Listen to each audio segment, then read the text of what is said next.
మీరే నా హీరో. మిమ్మల్ని తలదించుకునివ్వను.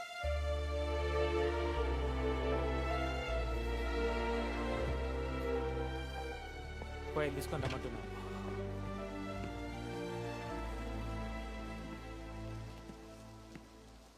ఆ ఫైల్లో ఒక అడిషన్ ఉంటుంది. మార్టిన్ షీబాల్ని హత్య చేసిన అంతకుడు ప్రాణాలతో లేడు. He's dead. బాడీని తీసుకోవడానికి ఎవరూ రాకపోవడంతో విజయవాడ ఎలక్ట్రికల్ శ్మశానంలో దాన్ని దహనం చేశారు. పేరు మిగతా ఏ ఇన్ఫర్మేషను లేదు.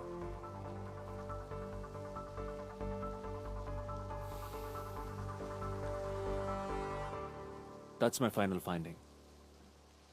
Hour final finding. నేను గెలవడం కోసం కాదు, మురళి ఓడిపోకూడదని.